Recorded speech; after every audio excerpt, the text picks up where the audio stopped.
Awesome. Thank you all, Ruben, Janet, Dina, Brandon, Asia. Thank you so much, all of you, for letting me know that you can hear me okay.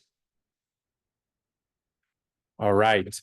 And for those of you on Zoom, you should have received an email from me just about 7-8 minutes ago with a document for the class. You will only have received that email, though, if you registered for this class. If you did not, I'm going to drop that document right into the chat right now on Zoom, and I'll have y'all open that up now. We won't need it until a little bit later in the class. I want you to have it on hand and something that you'll want to. Hi.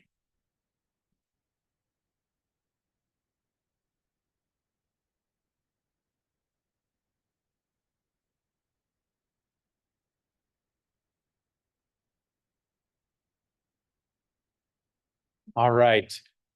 Thank you all for being here on time. I know we're a little bit past, but we're on realtor time, so we're going to start in about 1 minute. If you need to fill up your water bottle, if you need to go to the restroom, now is a good time. You're not going to miss anything. This is also being recorded, y'all, so don't say about me that you wouldn't say to your mom.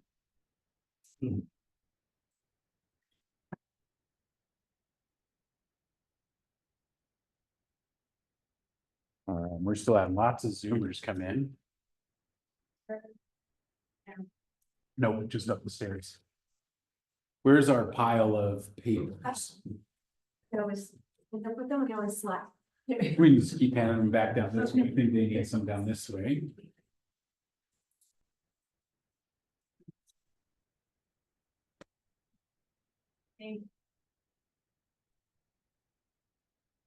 All righty, all righty, all right. I know we had some people jump in. Oh, there's another person. This be in there. So just as a precursor for this class, with everyone here, I just request, take your phones, check your messages now, and then you're going to put it, I don't mind if you have it out, but just please put it face down so it doesn't distract you. I need your full attention. This is not easy. I know that everybody wants it to be easy, and it only becomes easy when you start doing it over and over again. And all of this is very repetitive stuff that if you do it over and over again, it will become easy. But most of you, I know, because I meet with you one-on-one, this is not easy for you. That's okay. You're not a realtor because you're great at running tools on your computer. You're a realtor because you're great at building relationships with people. That is your job. So that means you need to focus in on this to get the most out of this class.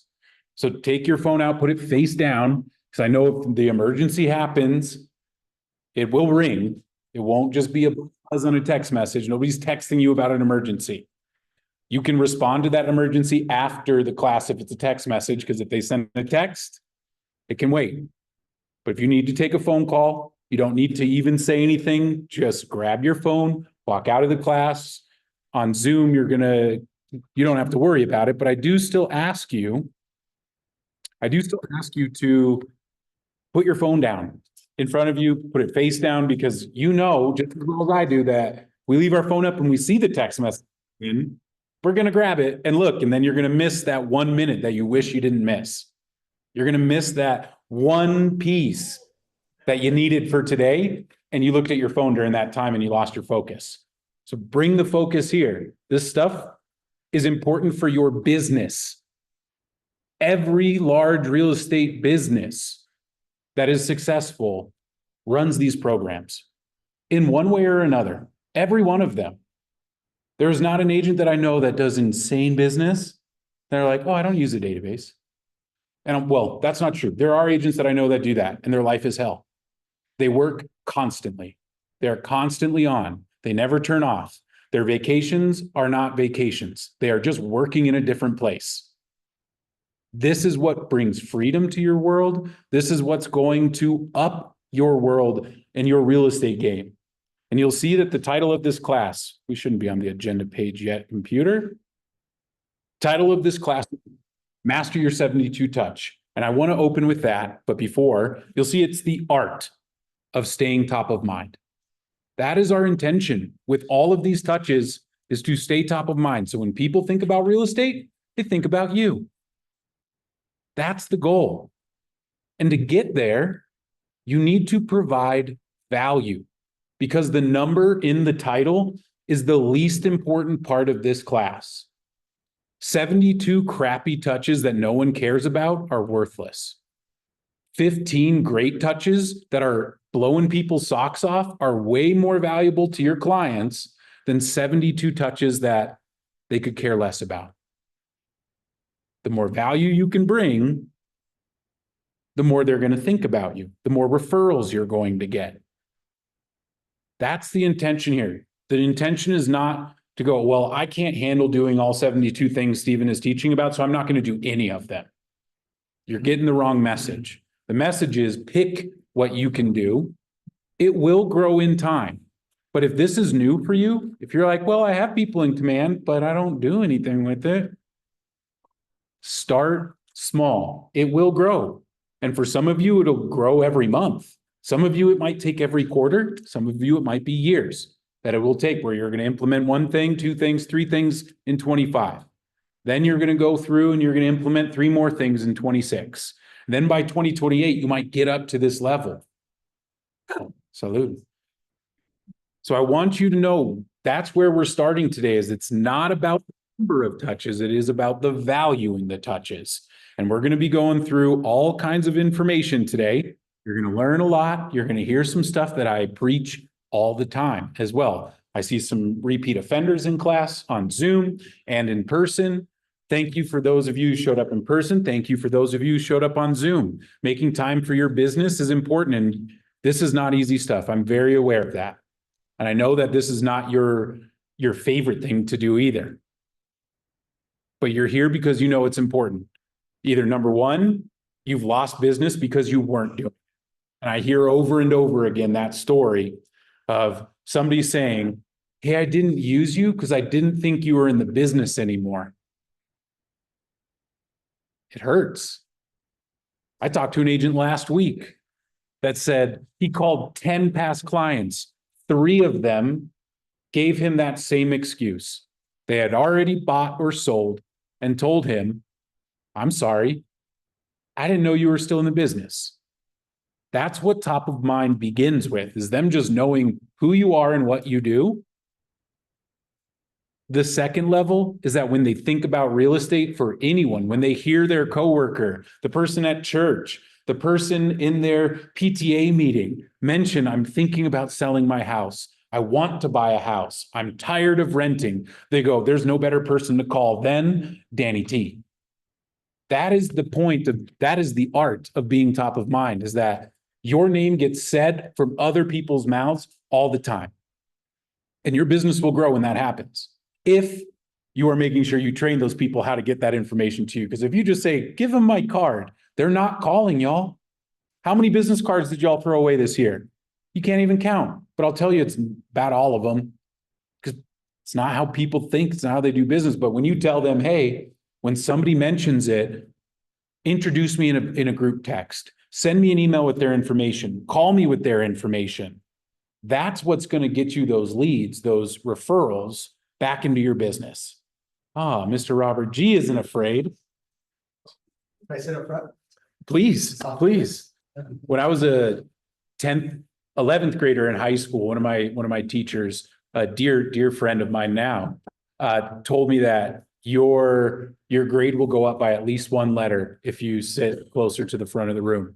And so since then, I've always chosen the seats in the front of the room. And I realized for me, that was more about, I can get distracted really easily. And if I'm back there, I can see other people. I'm maybe looking around. When they move, I'll go look over there. And then I can't focus as much. But when all that's in my vision is the instructor, I learn more.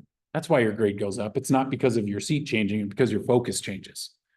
So Rob, good for you for choosing focus today. Am I going to get a good grade? We'll see. We'll see.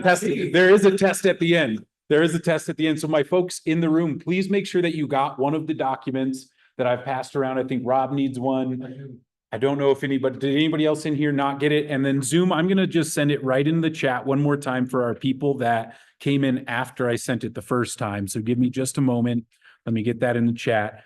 Open that up. We're not going to need it right away, but we will use it. And this is a document you will go back to. It's not going to be done today, depending on what you choose. Because this is going to help you plan your touches and organize what you're going to do. Organize your plan and organize your time to make that plan happen. Oh, man. Of course, right after I share the document, somebody jumps into Zoom who doesn't have it again. I'll share it again before I go through that piece, but we will get there in a little bit. All right, we better get started, y'all. So to start, my name is Stephen Delisio. I am the Market Center Tech Trainer here at Keller Williams Downtown. I've been a licensed agent now for nearly 7 years. 6 of those years has been right here at this office. I started on a team. You might know my friend Jose Bonilla. He now runs a brokerage as well called Pac Realty. And I started on his team, started doing this a couple years after we got here. And I moved to be a solo agent after that. And now I do this full time for the Downtown Market Center and the Advantage Market Center as well. I'm here to help you with all kinds of KW technology, including being able to understand the models and systems that KW teaches. Really, that is what I love to do, because I can teach you all day where to click. That's not the fun stuff. The fun stuff is learning how to understand systems, understand the models, and then the tool, which is Command that we use, helps you execute that stuff. Today is going to be a lot about the system. There will be a little bit of tool stuff in here today, and I will be sending out next week a series of videos that break down all the tool pieces to shorten videos, because I know nobody wants to sit through a 2-hour YouTube video trying to find that 1-minute clip of how do you send a direct mail through Command? There will be links to all of those things individually so that you can go find that. They're linked to the plan so you can see the whole plan and go, oh, there's the whole plan and a video right next to all of it.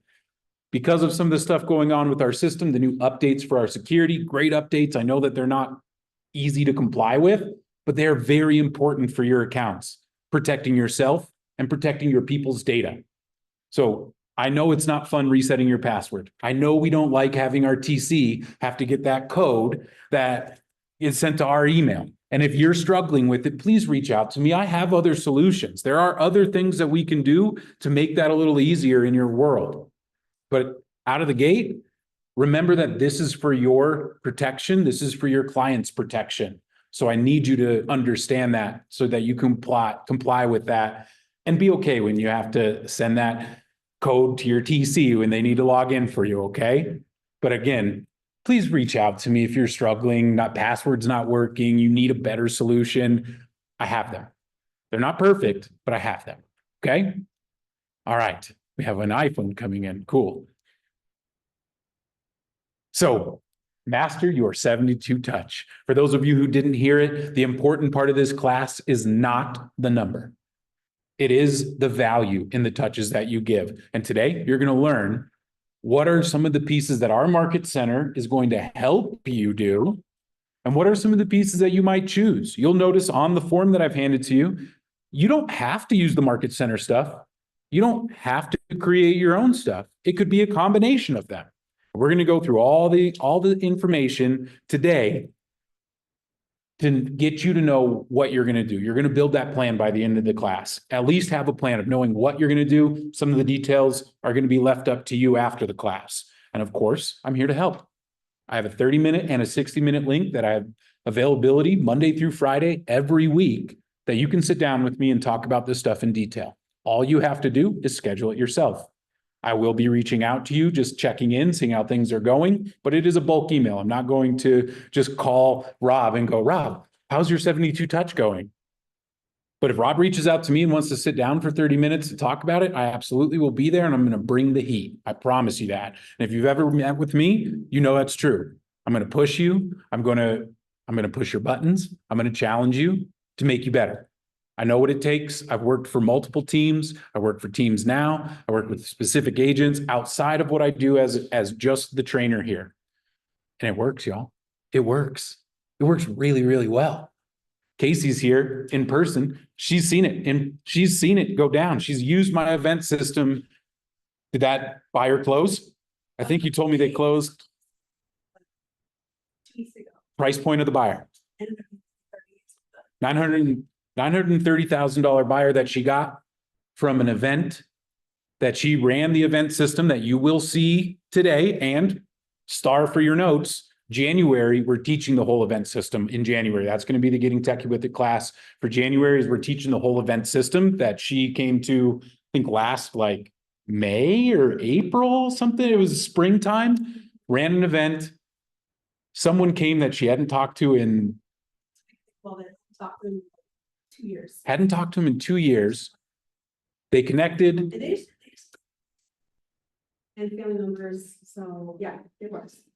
This stuff works, y'all. And it is work.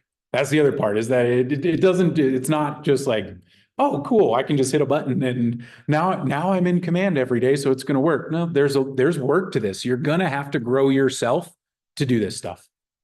Whether you have an admin or not, if it's you doing it, you're going to have to grow. If it's your admin doing it, you're going to have to grow because you're going to have to teach them. You're going to have to keep them accountable to doing this stuff. If you do have an admin, send them the links to this stuff. When I send it out to you, send your admin this stuff. And in the future, just invite them. I love when admins come. When you're a virtual admin in the Philippines, in Mexico, and anywhere else, send them. They will learn from me, I promise. So the agenda today, you've seen it on the board already. We're going to start with your database health. That's the part you own. That's the only part you need your computer for today. We're going to talk about the model quickly. We're going to talk about time blocking quickly. Then we're going to go into how to make it happen, how the Market Center supports you. We're going to plan your touches with the document in front of you. Then we're going to talk about your next steps of when you leave today, what you need to start doing. And we're going to close. All right, here we go. I have, let me just double check since Danny's calling me out. I'm pretty sure I started the recording. Yes, I have. Oh, there's Dina getting in here. I have started the recording. It will be recorded. You will get the recording of this class tomorrow. I will be posting up the class on my YouTube channel next week, which is also when you're going to receive all the supplemental information, the video list, all the documents I talk about, the slide deck that I have here that you're going to see today. You can take pictures all you want of the slide deck. I don't mind that at all, but you will receive the actual slide deck next week. Next Thursday, you'll receive all of that. Okay. So just be patient with me there. Normally I have it ready during the class. The command updates had me a little busy the last 3 weeks. And so I wasn't able to get those ready yet, but I do promise that they will be ready by next Thursday. You'll get all of that sent to your email as long as you registered. So my folks on Zoom, if you did not register for today's class or in person, if you did not register in today's class, put your email in the chat. I will make sure to include you in the recipient list. If you didn't register and you're sitting here in person, write your email down on a scrap of paper and I will get you added to the recipient list. Okay. I will get you the information out, including the recording, all of this stuff. So first, we need to set the baseline. I want all of you to open up your computers. And for those of you on Zoom, same thing, open up your computer. Good. I got some emails popping in. Right on, y'all. Perfect. And we are going to check your database health because if your database is unhealthy, none of this matters. If you don't have emails for people, email campaigns don't matter. If you don't have addresses for people, you can't mail them anything. But I'm not going to leave you hanging and just say, go ahead and leave if you don't. There is a very easy process to follow to improve your database health. So let's get in there and check your database health first. So go ahead and log into command. I'll give you an extra 10 seconds because of all the changes. You're going to log into command, and then you're going to go to the reports section on the left side of the screen. Reports looks like a little bar graph on your screen. I think it's like sixth or so down the list. And when you open up reports, you're going to see your database health score. And so let's get into my command so y'all can see with us what I am talking about. And I'm going to show you a very unhealthy database. My database. One of my databases.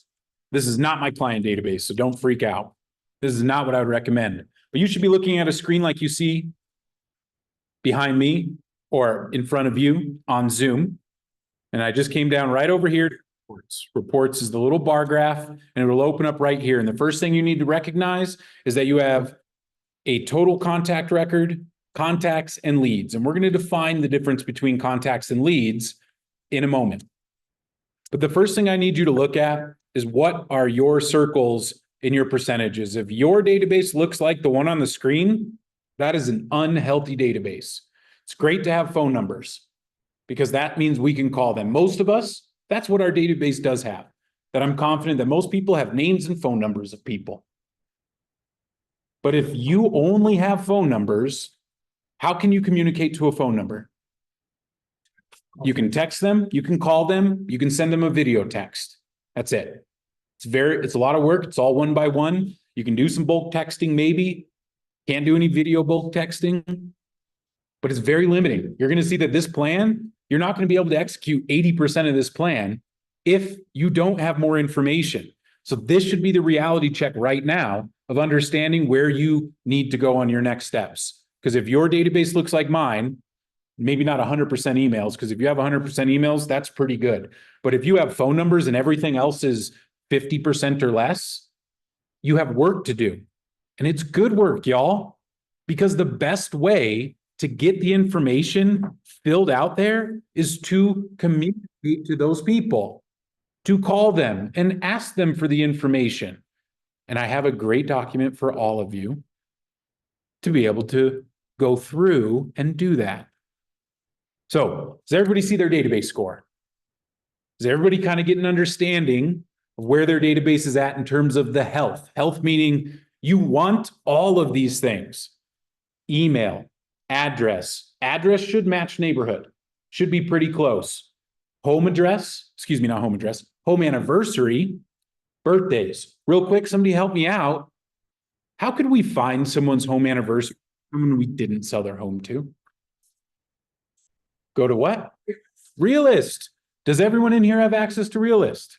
You do, and if you didn't know, it's through the MLS. Your MLS RE Colorado, you can get into Realist through there. It's the public tax records. That'll come up again later in the class for helping you with one of your very high value touches.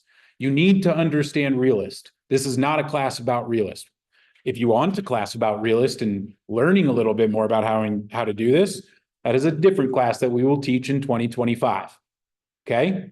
But today, you need to write down in your notes, if you don't know how to use Realist, learn about Realist. RE Colorado has some fantastic trainings also about nearly everything in there. Utilize it.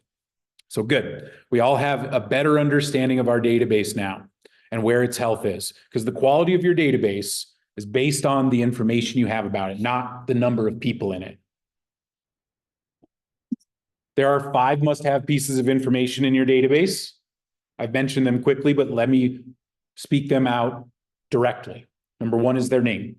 That is the minimum information you need to put somebody into your database is their name. For my social media people who love their Facebook page but don't know how to make it systematic because Facebook doesn't want you to, adding their name and their link to their Facebook page can be a big advantage for you because then you can set tasks about that person, message them back. 3 months later, they talked about buying in 9 months, message them in 4 months. That's all you need. The 5 pieces we want about everybody, your goal is to get their name, their phone number, email address, home address, birthday. In birthdays, we do not need to know the year. So I ask very specifically for what day and month were they born. I don't need to know the year because people won't answer you. If you just say, when's your birthday? They'll be like, I don't want to tell you the year I was born. We all know why. We all know why. So your database health, that is step 1, because if it's unhealthy, none of this matters. You can't send out most of these touches. So here's how you fix that problem. If you are one of the agents sitting in front of me on Zoom that sees their database health being bad, being unhealthy, you need to go through and fill the holes. This is the order of how you fill the holes. Number 1 is you need to organize your database. And many of you who have a healthy database probably still need to organize it. Top 3 things to start organizing your database. Identify the leads. Identify your sphere of influence. Identify your VIPs. Robert, how do you define a VIP in your database? Someone that's referred me business. Exactly. Someone that has referred you business And for some of you, it might be in the last year. If you've been doing this for a long time, it's the last year. If you're new, it's ever. New is first 3 years. 0 to 3 years. If you're in that space, your VIPs are anyone who's referred you business in the last 3 years, since you've had your license, if you haven't been doing this for more than 3 years. So identifying them, when we organize with tags. Tags can be done in bulk. Tags can be done individually, but you need to know, who are my leads? Who is my sphere of influence, or SOI, as you see on the screens? And VIP are the people that have referred you business, not business that you've closed, just referred. It is not their job to refer you qualified people. It is your job to get them qualified. Their job is just to get you their information, to give you the lead. Your job is to create a relationship, get them qualified, and serve them when they need to. Number 2, once you've organized that database, you've gotten the tags in there, you're going to start with your SOI, the people you already know, getting that information that I've talked about already. Make contact means you need to reach out to them. I'm not going to sit here and tell you need to call everybody, because some of you don't want to call. Some of your databases don't want to call from you. That's fine. There's text messages, there's direct messages. There are many ways to reach people nowadays, and many ways people are comfortable. There is a setting in Command where you can set preferred contact method as well. Utilize it, especially for people who have a mixed database of ages. It seems like age is about the best way you can kind of predict how people like to be communicated with. Younger, not phone calls. Older, phone calls. Easy, right? But you need to know their preference, because it's not a definite rule. But you need to make contact. The fastest way to your next deal, or to fill your pipeline, is to talk to people.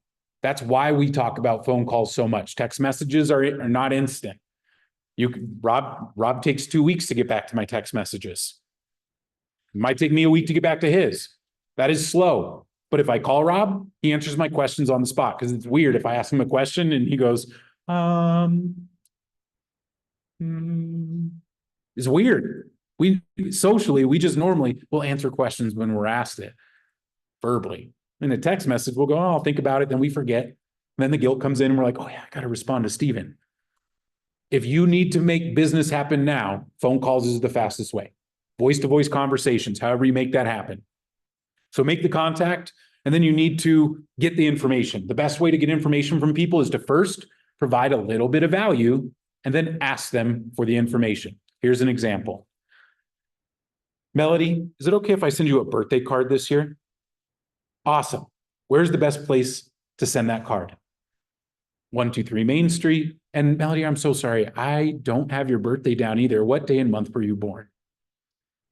Did you hear the value I offered her? What was the value? Birthday card. A birthday card. Is that like a huge value thing? No, it's not it doesn't need to be grandiose and amazing value. They're like, hey, I'm going to give you a $100 Starbucks gift card. No, all I need to do is just offer a little bit of value, and then I get the opportunity to ask them for something. It's the same thing Toyota does across the street at the Ball Arena when they have that truck parked out there in the Nuggets game, and they go, put your email down and you can enter to win this truck. Thousands and thousands of people are putting their email down for just the value of the opportunity to win a truck. Nobody wins the truck but one person, or maybe not even anybody. I don't know. They probably do that whole campaign for a whole year and have 20,000 leads across the country, 1 million leads, and one person out of 1 million wins it. But their database is popping. They got a bunch of names and emails now all those people are getting emails every day, probably from Toyota, about whatever Toyota's doing. It's the same thing you're doing. You have to give a little value to get a little information, to get the value back from them. That is the trick. And other ways, the birthday card example is great. Events are great. The script that I love for events is, hey, we're holding some great events next year. I want to make sure you're included. People love to be included. People love to be a part of something. What is the best email to get the invitations to? I gave the value. I want you to be included. Here's what I want, your email address.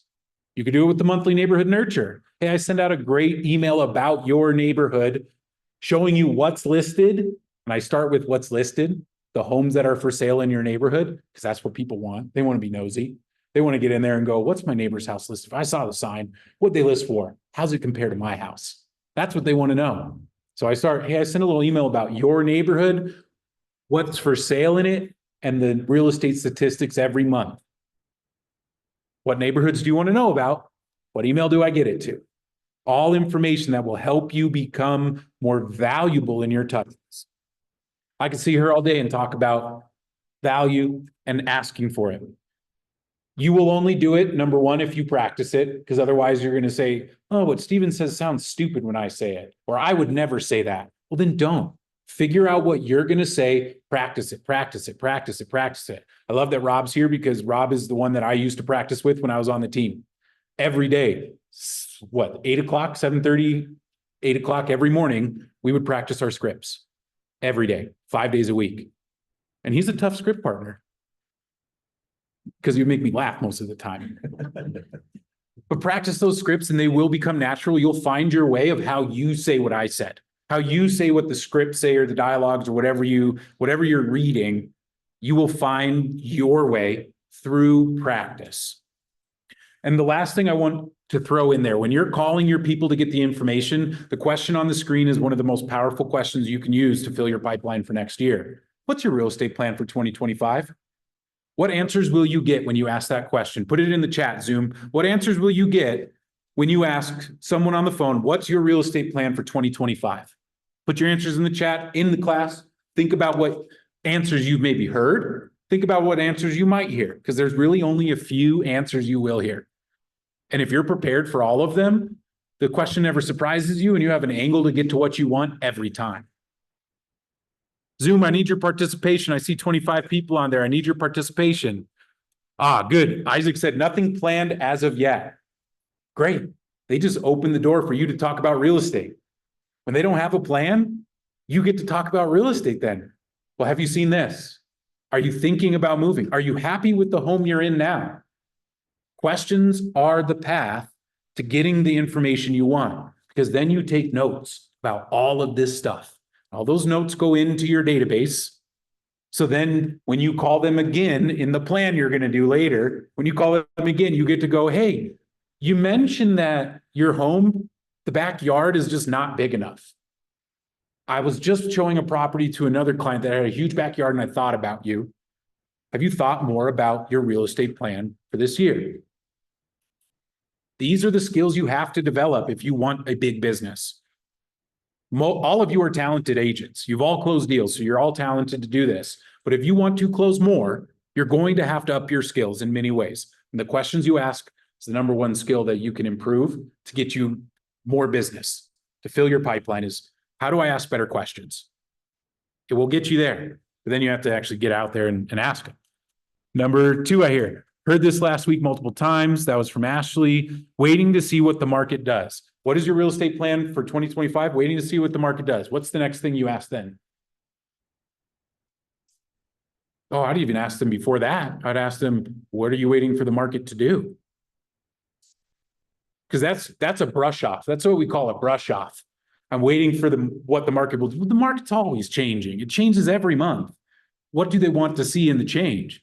Because they'll probably say something that is media oriented that you should have the answer to going, well, have you seen these stats? Or here's my experience with that. You'll have better information at that point when you know what their holdup is. Because brush offs are going to happen to you all the time. The easiest way to get past a brush off is just step to the side with the question and go deeper.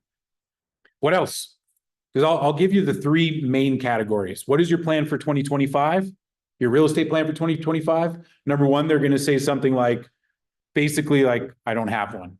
Or what do you mean? Opens the door for you to talk about real estate. Number two, they're going to give you their plan. We're tired of renting and we want to buy next year. There's the door open again for you. Number three, the worst one. We just bought. We just sold. And what do you ask them when they say that to you and you weren't their agent? How dare you? How dare you? No, that is not the question to ask them. Not how dare you. How did you choose your agent? And if you have a relationship with them, you might even have the ability to say something like, can I ask you didn't call me? And then you'll get the answer. which is what the agent I mentioned earlier did. Can I ask why you didn't call me to make that sale? We didn't know you were in the business still. Ooh, that's the heart-wrenching part, because I'll tell y'all, if they didn't use you and you know their name and phone number, it is your fault. And when they say, I didn't know you're in the business, it really tells you that's my bad. That was on me. But either way, whatever they say, it's on you. So, not the easiest to go through. See, let me see if we have anything else. Waiting to see what market does. We did that one. Mortgage payment is too high. Yeah. What is your plan for 2025? My mortgage payment is too high. That's, again, they opened the door. Now you get to talk about real estate. Because if you were in my goals class last month, your goals are broken down to how many real estate conversations you have a day. And so when you can turn a personal conversation into a real estate conversation, that's how you get those numbers. And this question gets you there. All of this is detailed in a document that all of you can find inside of KW Connect, which is that button at the top of command that most of you always ignore, right up here. Let me get that out of the way. Right up here. See that where it says Connect? That is a whole library of resources.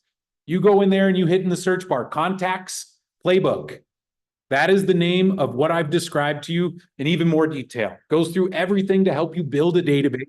Goes through the question that I asked. Goes through the different answers you'll hear. Gives you even more. The forward conversation is in there as well. The Contacts Playbook, if your database health is bad. If you have an unhealthy database with no information, your next step is to read the Contacts Playbook and go through it and do it. I promise you, you will get business out of doing it. That is the thing, that if you're sad about your database being bad, don't be. Because it is now the time you get to choose to make yourself call these people, and you will get business out of it. Melody, how did you close, what, was it 11 deals in 60 days, something like that? Doing what with your database? Calling and texting her database.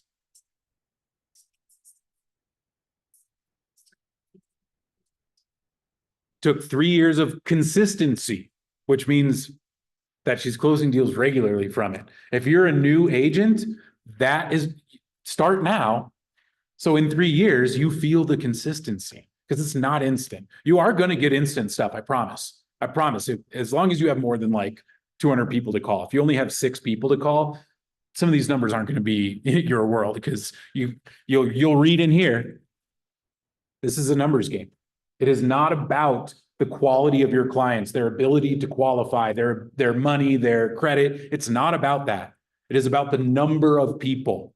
The larger, the better, because you're going to get the quality out of the quantity. So the more people you can put in your database to connect with, to do all the stuff we're going to talk about, the bigger your business is going to grow. The more deals you're going to close, because nobody closes every lead that they get. No one. Not the top teams. No one closes every lead that they get. Okay? You have to be aware of that. And most of the people that do close the leads, it's in single-digit percentages. It's not 90% of the people that they meet, they close. It's 10%. It's 5%. The people you talk to, 5% of them are going to be ready to move next year, not 90%.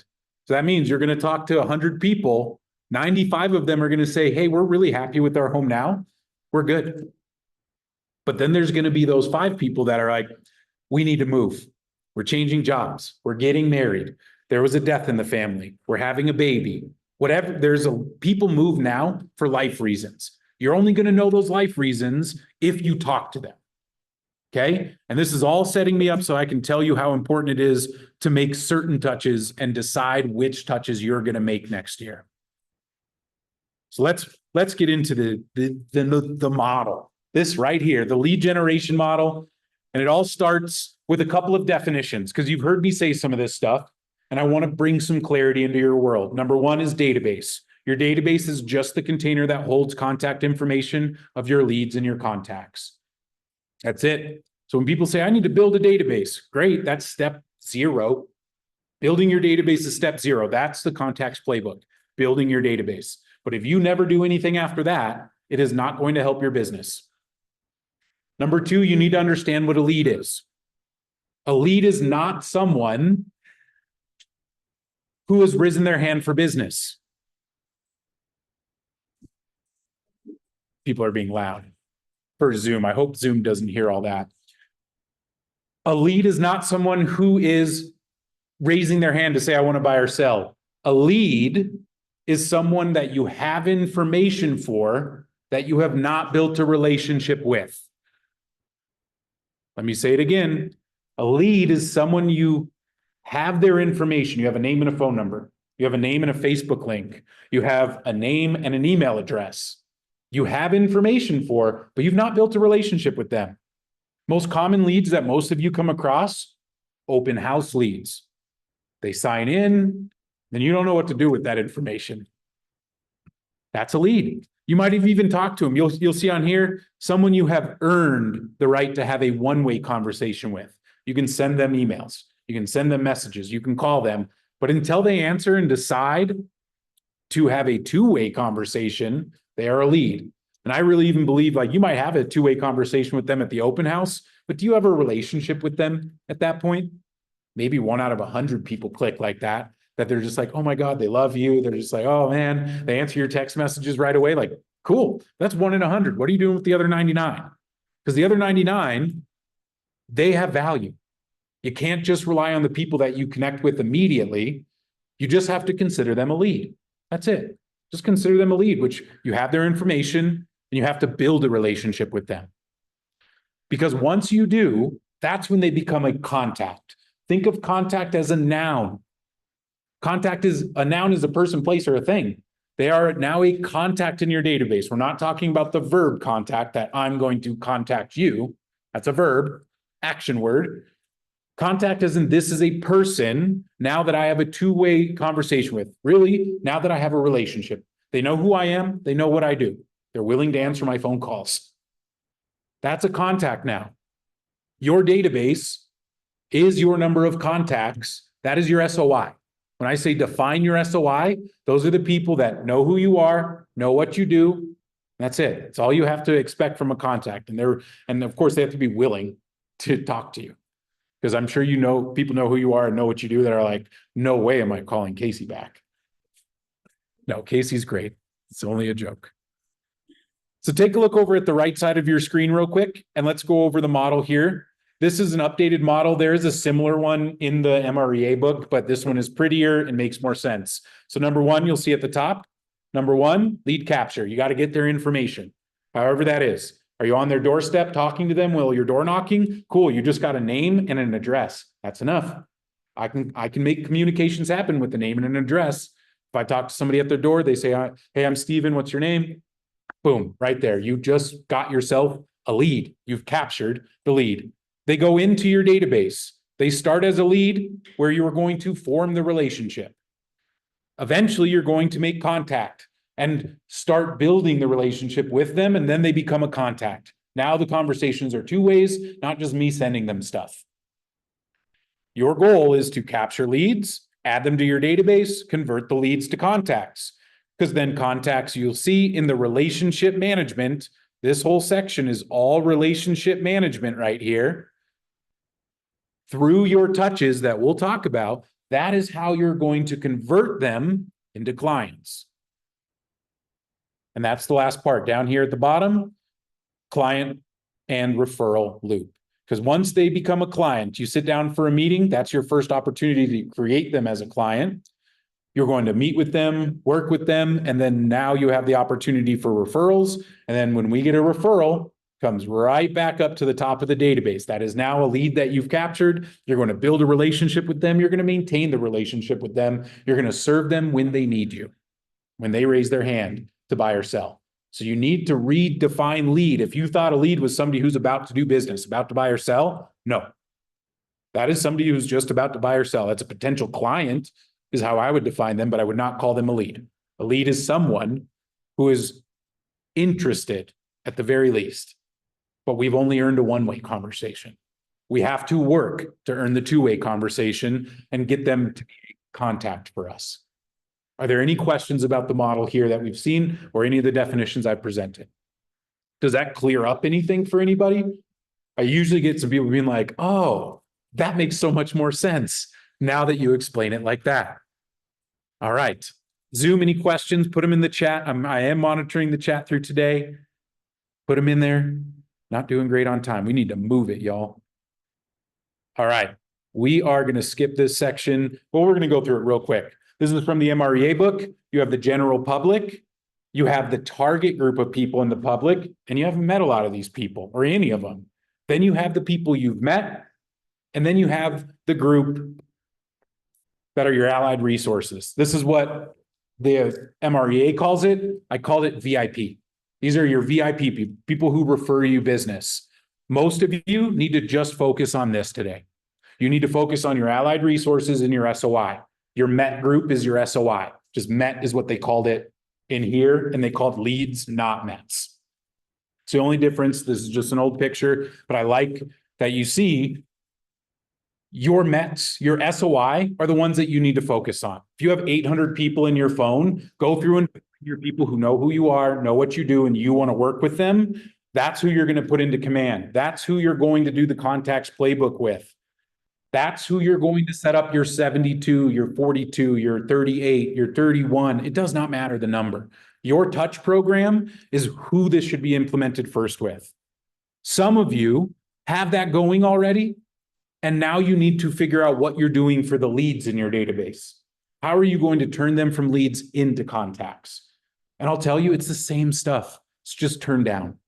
We don't spend as much money or give as much effort into our leads. We still communicate monthly. We still call them quarterly. The leads are important to grow your business. You need to have a plan for these two groups. That is for a good real estate business, is know what your touch program is for your leads and for your SOI.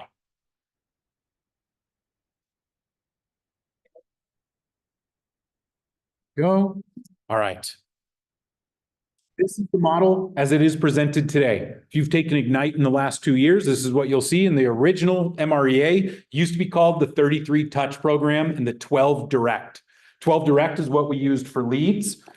33 touch was what we used for contacts. Now you'll see leads, 19 to connect, contacts, 36 to convert. This is the basic stuff. If you're just starting out, 72 is too much for you to handle. It is too hard. It's too much to do well. But if you focus on these things, you will do them well. This is where I would start for new agents or for any agents that are new to really engaging their database at a high level. 36 touches for your contacts, 19 for your leads. You'll see in the center, the one to cement. What that means is you need something that cements the relationship from when they go from being a lead to being a contact. When that referral comes in, they message you and they do the introduction through text. Hey, this is Steven. He's awesome. He's my realtor. Helped me buy my home last year. Helped me buy my home 4 years ago. Introduced me to their cousin, let's say. I need some touch that is going to cement the relationship. It could be a gift, a bottle of wine, a book. It could just be a thank you note sent to their address that they're in now.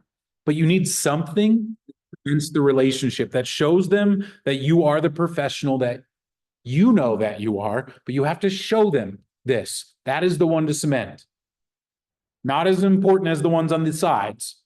You'll figure out the one to cement thing. Because right now, the easiest for most of you, it's a phone call to that referral, right? Hey, I'm Steven, blah, blah, blah. It's not a very strong touch. You should do it, but you need to put in something else. Because also it gives you an excuse to get their address. That's why gifts are there. Hey, I would love to send you a bottle of wine just as an intro and a thank you for being willing to work with me. What's the best address to send it to? You're building your database. Am I blocking you?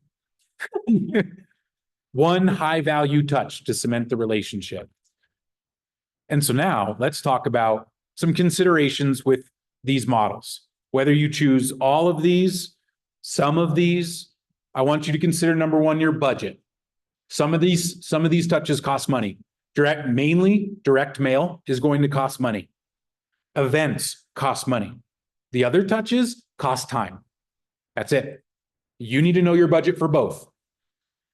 How much time do you have? How much money do you have to market your business? Direct mail, for events. You are all very lucky you are here. We have such an amazing 2025 plan for y'all. Events every quarter are coming that you can participate in. Emails that we build for you already now. Emails that you can send to your database every month. Holiday emails, newsletter emails, postcards you can send out every month. Birthday cards that you can send out to all your people. Home anniversary cards. We provide all the design for that. You have to make it. I'm going to show you that. Last is leverage. You might have some leverage in your business. I love that Melody told me she took my event plan same one Casey mentioned. She said, oh yeah, I pay some girl $75 every event and she does it all for me. Good. Find that leverage. Go find that leverage for yourself. If this is not your strong suit, we can all afford $75. We can say, my next closing, I'm putting $200 in another account to save for my budget, to save for my next event, to save to pay that VA, to save to pay Steven to do it. Because I'll show you at the end, I have solutions for leverage at the end. So consider these things. What is your budget for this? Because if your budget is low, don't pick direct mail pieces. It's why we have this ready to go for y'all. Direct mail is an option. It's not required, but it is a very powerful touch. And if you don't have a big budget, just do birthday cards. Easy as that. One direct mail per person in your database. You can send a direct mail birthday card in command for 77 cents. You can all budget 77 cents for each person in your database. You can, if you do it. But if you just hope that you do, or hope the money shows up, but you don't put it away, or you don't plan it into your goals, it doesn't just show up. Because y'all are, one of the best things y'all are good at is spending money on outside of your business. We love to spend our commission checks. Sometimes y'all spend your commission checks before you even get them.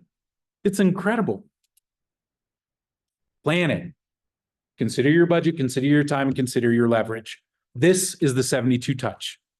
This is the name of the class, why it's named that. It's not named 72 touches because that's what I want you to do. It's named 72 touches because we can help you with damn near 72 touches out to your database per year. You'll see the monthly touches up there. You'll see the quarterly touches, and you will see touches through the year. That they're not going to be systematic. Birthdays aren't systematic. The nice thing is birthdays happen every month, so you can be systematic around them, but you can't say, okay, first Monday of every month, I'm going to wish everybody in my database happy birthday. Works for a couple people, but probably not going to be very impressive when you call somebody who has got a birthday on the 28th, you call them on the 1st of the month, and then you're like, hey, I just wanted to wish you happy birthday 4 weeks early. Home anniversary postcard, same thing. Home anniversaries happen through the entire year. But they're a great touch. They're a great touch to integrate the last thing on there that is new to this year's class, or to this round of this class. I taught this class, I think, in February of this year. The home health evaluation. Who was at Natalie Davis's class? Yes. Wasn't it great? Did you get Natalie's example? Yeah. Yes. So good. First thing to know about the home health evaluation, it's not a CMA. It is not a CMA. So much easier. So much easier than a CMA. But it's a great touch. It's a great touch to integrate into your anniversary. If you need to know how to systematically do it for their home anniversary, which is why we mentioned Realist earlier today. Because if you don't know when they bought their home, go look it up, save it in command. Doesn't matter if you're the agent or not, because you have an 80% chance that the agent who did sell them that home does not call them on their home anniversary. And even if they do, if you're providing the home health evaluation, calling them and sending them a card, you just made that agent look bad when they just call or send them a text, happy home anniversary. And that's all they got from their last agent, and you just weren't their agent and you knew it. You called them, you sent them a card before, and you said, hey, when can I come drop off your home health evaluation for the year? What is that? When's a good time? I'll show you. Oh, you can't make time? Great. I can mail it over to you, and I'll give you a call next week. After it gets there, we can talk about any questions you have. And I'm working with Asia that we will have home health evaluation options through Asia. They will cost money, though. They're not going to be free. Because it's a time commitment for Asia, and it will cost money, but it's not going to be expensive. And if you just do it for your past clients, you might have 50 people to do it for. If you've been in the business a while, you might have 10 people to do it for if you've only been in the business a year or two. But they're an amazing touch to integrate sometime into the year. It doesn't have to be their home anniversary, but it's a great touch for every owner in your database. Owners are the ones who want this information. And that's not everyone in your database. That's another point to say when you organize, make sure to be tagging people with owner, maybe seller is what a lot of people say, but I like owner because sometimes they own multiple properties. They might not even live in the properties here in Colorado, but you might know them. They have 5 rentals here in Colorado, but they live in Florida. So be open to those situations, but tags, that is how you get to these people faster in your database. Instead of having to search every time, you say command, filter, everyone I have tagged with owner. Then boop, there's your list. Now you know, okay, I have 25 people in that list. That means I need to do 2 home evaluations per month, and 1 month I'm going to do 3. There's your year of home evaluations. Plan it out, because you can't sit there and do 25 of these in one sitting. It sounds like Casey did. How long did it take you? 3 days. Yeah. Right? Thought about doing that anniversary, but I was like, I'm just like cruising like this. Mhm. I know myself, and if I say I'll do it on the anniversary, I just was in a roll, so I went with it. So now the plan is like every November. If you can spare 3 days like that is one way to do this. You have to find what works for you, you guys, because what I present is a very systematic operation that you can do consistently time after time after time after time. And you see that part of the presentation today. Okay, now I think we're caught back up a little bit. Take a look at the screen. What questions do you have about any touches? We're going to get more detail in some of these. Notice the Market Center supports. Where do we not support you? Phone calls, can't make them for you. Shouldn't. You should be making your phone calls. Until you run a team, that is when you've earned the right to not call your whole database, but only call your allied resources, your VIPs, when you run a team. Because then you can have your team call your database. Because then there's easy scripts to say, I'm calling on behalf of, or the introduction's more easy. But if you're not running a team, you need to be calling your sphere of influence and your VIPs. That is on you. We can't do it for you. What else do we not do? Well, not do, but what else do we not support? Handwritten notes. Handwritten notes. We cannot write in your handwriting. It is so much more valuable, and they don't have to be letters. They are, hey, showed a home in your neighborhood last week, thought of you. Hope all is well. Stephen, you write that note, you write 5 of those notes a week. Did you show that home? They don't know. It's a really good one. Hey, I was doing an open house in your area. Hey, I showed a home over in your area. Reminds them what you do, because that's the key in the note. Make them feel important or remembered. Remind them what you do. You can say, don't forget, I'm your best choice for realtor. Sounds stupid though. I'm just like, I know what that card's about. It's not about me. If I receive that card's not about me. But when it read, like I said, oh, I was showing a home in your neighborhood and I thought of you. Hope all is well, Stephen. Send it off. When they get that card, they go, oh, I wonder which house he's showing in my neighborhood. Which one's for sale? Right? They don't even think about me. They're thinking about their neighborhood. They're thinking about real estate now. It's a very nice little touch. And that's all it needs to be, y'all. You only need about an hour to 2 hours to bang out 20 of those cards. Buy a whole roll of stamps and a whole stack of Amazon cards that come with the envelope. But what do we need to be able to send somebody a card? Address, right back to the health of our database. That's why it starts there. All right, questions about what's on the screen? And if you do add up the touches, we don't quite get to 72.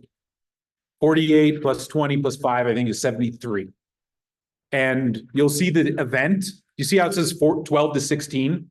If you use the event plan that I've written, that'll get you 4 touches per event. But that's 2 emails, 2 texts. Some of you don't want to do the text messages. I understand. TCPA, this, that, and the third. I get it. 12 touches is 2 emails and 1 phone call. Because if you want your event to go well, the 2 emails and 2 texts, it works really well. Ask Casey, ask Melody, it works really well.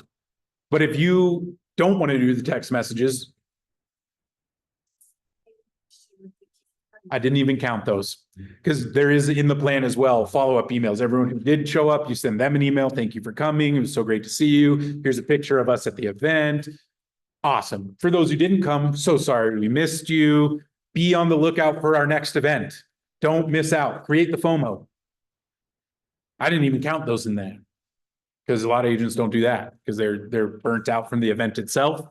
And so, but that's the key here is be systematic because you can plan those touches the day before the event when you have the energy. Because y'all, I've run events with these plans to bring 800 people to the zoo, private zoo event, 800 people, 550 people to a baseball game for one team. It works, y'all. And like I said, event class coming January, put it on your calendar. It's probably going to be the second Wednesday or third Wednesday of January will be the event class that both of these ladies taught or took and implemented after that. So put that on your calendars. It'll be on the Market Center calendar. You'll hear me talk about it multiple times. You'll see it on Facebook. You'll get the text messages. I promise you, I will make sure you know about it. All right. We still got one person coming in here. All right. We don't have any questions. We're moving on.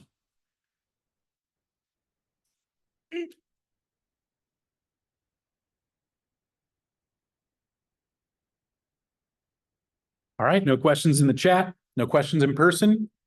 Let's talk about time. Because none of this happens if you don't have time to do it. And I'll promise you, the time does not make up itself. You don't just sit there and go, oh, gosh, it's Tuesday afternoon. I don't have anything to do. You know what I'm going to do? I'm going to work on my touch-its.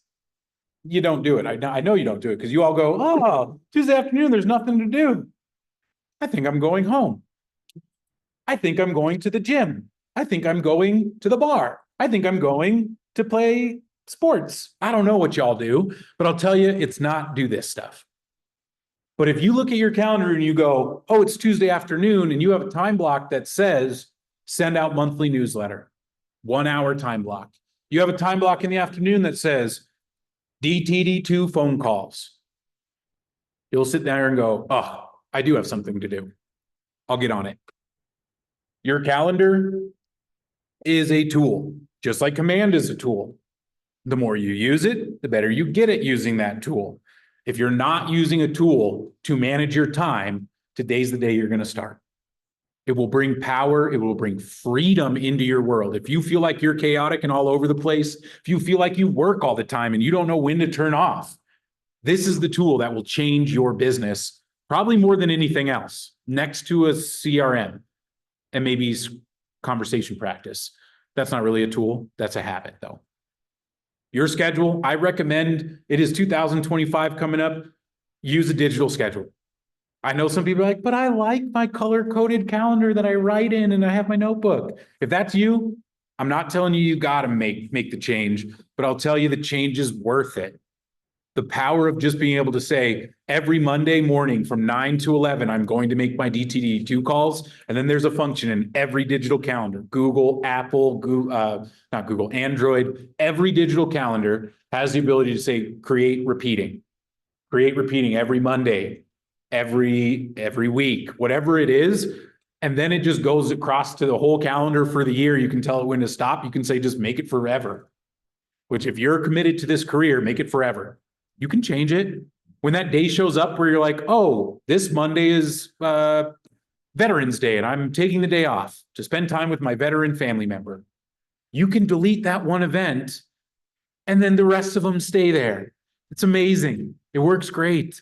Your time is the path to being able to do this. And so let's break down your weekly, monthly, and quarterly time that you need to commit to make any of these pieces happen. Because you might not do all of them, but you'll see the pieces that, because you all should already start being like, I can do that. I can do that. I'm not going to do that. I'm not going to do that. I'm not going to do that. It's just fine. That is perfectly okay. Weekly, that is your biggest commitment, is your 2 to 3 hours per day for DTD2 calls. If you were in my goals class last month, we talked about how many weeks do you want to work and how many days do you want to work each week. One of my mentors that I started with, Rob knows him. Many of you know him as well. Jose told us you did not work if you did not lead generate that day, period. I don't care if you sat there and worked on contracts and fixed problems and wrote an inspection objection. If you didn't lead generate, you did not work, period. So when I say, how many days do you want to work per week? I'm asking you, how many days are you going to lead generate per week? And when you say you're going to lead generate, 2 to 3 hours. And lead generate does not mean I'm going to sit there for 3 hours straight and bang out the phones. From 9 to noon, I'm just call. No, Danny, what do we do? What's the first thing in the plan? What do we do first? Well, I know script practice, top level. We prepare. We prepare for our phone calls first in our 2 to 3 hours. Prepare means script practice. It means getting your list ready. Who am I calling? Making sure you know what your objective is for those calls, text messages, direct messages. You are preparing for those 30 minutes to an hour. Then 2 hours or 1 hour of action. That's when the calls start. If I'm doing a 3-hour block, I'm doing 30 minutes to an hour of preparation. I'm doing, usually it's 30 minutes of prep, 2 hours of phone call. 30 minutes, the last step in lead generation is maintenance. You do not stop your calls to send the email that you just promised over the phone. Yeah, I would love to send you a CMA. I'm so glad that you guys are thinking about selling. Let me get you a CMA. You do not stop and do the CMA because now you're out of your, Danny's showing us his maintenance log of what he writes down while he's doing the phone calls. He's writing down the things he's going to take care of in his maintenance time. The emails you're sending, the notes you're going to put into command, the tasks that you're going to set in command. You don't want to ruin the rhythm of the phone calls because if you've ever made calls for a time, you start getting into a nice flow. You get a good phone call, the next one is easier. The next one is easier. You have a bad one, it doesn't matter. But if you stop, and then you send some emails, you go, oh crap, I got to respond to this agent. There goes all your steam. There goes all your mindset. So you don't do it. You hear an agent blowing up your phone, you respond back, hey, I'm in a meeting. I'll be back to you at whatever your maintenance time ends or after lunch. You tell them that's when you'll get back to them. Then you move on. It is that simple. Stopwatch. Danny uses a stopwatch for his timing to make sure that, oh, I still got so much time left. Keep calling. Hits the time. He knows then it's time for maintenance. That's when you put your notes into the CRM. It's when you set your tasks to call them back. Well, how do you remember? Well, I remember because I write it all down. As I'm making the phone calls, I'm writing notes in here because I'm also tallying how many calls I'm making in my notes, how many contacts I'm making, contacts is a verb there, how many people I'm talking to, how many conversations, because I'll call a bunch of people and I'll have conversations with a handful, and how many appointments I set. That's the last thing that you're marking down every time you are marking your notes in. And then I'm writing notes. Rob, call in March about buying, right? That's all I need to know to recall the conversation in my maintenance time to put it in. Okay. I'm not going to go into detail about all this stuff like that, but it is the time that you should spend the most time on in your world. If you don't do anything from this plan but the phone calls, you will see your business grow. And I can't say that about any other touch in this plan. Events are close, but phone calls or straight up lead generation time, targeting people, targeting a list 2 to 3 hours a day is the number one activity that you can do to grow your business. If you don't get anything else from this class, I hope it's that. Commit the time to this, which means you see it in your calendar. Every day you're committed to working, you have time in your calendar to do this, period. Stop giving yourself excuses. Well, Stephen, when's the best time to make a call? Excuses. I don't care. The activity is more important than the time you call. They will call you back if they need to talk to you. They will text message you. Sometimes Danny told me a story where it took somebody a week to get back to him, but they sent, hey, I'm so glad you called. I'm sorry I haven't gotten back to you sooner. They will do that when it's important. And if they don't, you're going to call them again in 3 months because that's the plan. It is organized so that you can do this systematically. So even if they don't answer that one time, you're going to call them 3 more times at least that year. If you have events, it might be another 2 times. If they have a birthday, which most people do, you just have to know it. You're going to call them again for that day. And if they have a home anniversary, you're going to call them again for that day. You're going to have more opportunities. You have to do your part. Stop worrying about time. All you need to worry about is, yes, that I'm doing it. And you need to know what you're calling about. Why are you calling them? And sometimes it is just bored. How's the family? How's work? What are you doing for fun? What are you excited about for next year?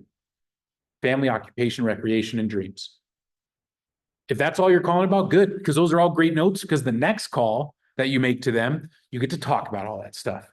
Oh, they're excited about going to Italy. Oh, their son is graduating from college. Oh, and guess what? All of those things are what's going to lead you down the path to get you to know when they're going to move next. All of those things. That's why we ask it. They might not even know it yet. Oh, my son's graduating from high school. Awesome. 2-3 months after that, might feel a little empty at home. Hey, are you guys still happy with the home you're in? Well, you know, Stephen, it's a lot of work keeping it up. We're on an acre and we don't need it. Well, is it time to downsize? Have you guys looked at anything? Do you know what your home is worth now? Would you sell? Would you rent? Right? It opens the door to really bring the value that all of you are already good at. That we just hope that somebody says, hey, Stephen, I want to sell. And then we get to be like, oh, I'm the champion. This is easy now. If you want to build a big business, if you want to reach the goals that you've never reached before, you have to get good at this stuff. Because this is a relationship business. And the more you build a relationship with people, the easier it is to know when they're going to need you. Danny, you had something to add? Can I give just quick testimony to that? I started my real estate year, my real estate, I've been in business 6 years. But since I started October 1st, I just did the tally. I have 9 pieces of business, just going to get business. So little summary for Zoom, if you all couldn't hear him. He started his real estate year October 1st. He's been calling his database systematically every week, making sure he got through the DTD2 letters. And he says he has 9 pieces of business since October 1st. That has been 43 days. 9 pieces of business, 43 days. This stuff works, y'all. So 3 sell and buys. Y'all, I don't come up here and yell this much about this stuff because I just like it. I know that it will help your businesses if you can commit to it. And I hope that you can feel my energy and my passion around it. And it translates to you, because this is what you need. This is what you need to take it to the next level. Yes, you can spend thousands of dollars on social media leads and chasing them down, and you'll find some business. Y'all know down at the end, Raices knows how to do it. It's a lot of work, isn't it? And a lot of money too, isn't it? Kind of. What was your last budget for social media? How much y'all spend last month? Maybe like around 1,500. $1,500 a month for just the ad spend. You don't need to do it. They have a team.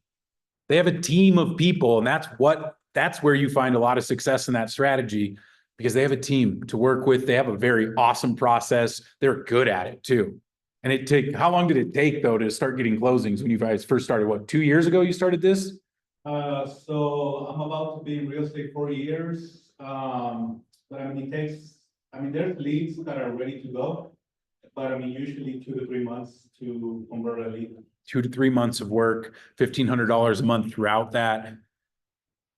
The model works, but I'll tell y'all, if $1,500 a month isn't in your marketing budget, start making phone calls. I promise, 43 days, 9 pieces of business. It's tough to get that kind of ratio with any other system. Promise. So let's talk about some of these other ones. We already talked about personal notes. TOY stands for thinking of you text. If you don't have their address, but you have their phone number, you can do the same script I said earlier through a text message. Hey, I was showing a home in your neighborhood, thought of you, hope all is well. Bah, bah, bah, bah, bah. Easy. Yeah. We'll get there. We're getting there. It's maybe even the next slide. So weekly, you see what's in the weekly. Monthly, you need to commit time to getting out your monthly newsletter. We support you. We build the newsletter for you. You don't have to design it. It's ready to go when you download it, but you need to get it to your people. You need to send it out. You need about an hour to do that up front. When you get good at it, I send that email, 5 minutes it takes me. Because I'm awesome. I do it all the time. I teach people how to do it. I know how to do it.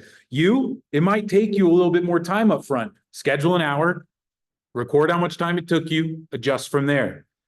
The monthly neighborhood nurture, also an amazing email that is prepared for you from KW. You got to have their address, or at least the neighborhood they're curious about.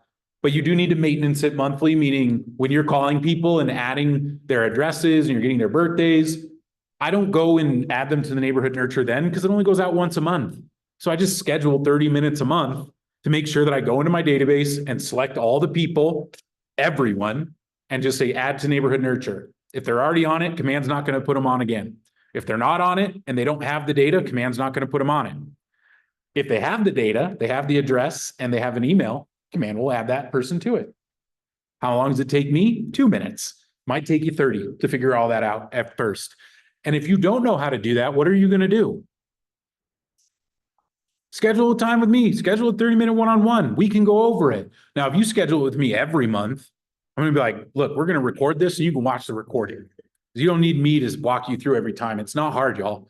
But I will say it's not, when you get in there, it's not going to be like, oh, it's right there.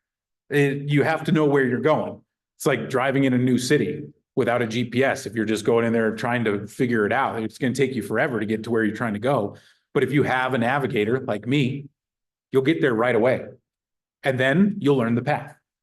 And then you'll be really quick at it. We also provide a monthly postcard that you can send out in Command.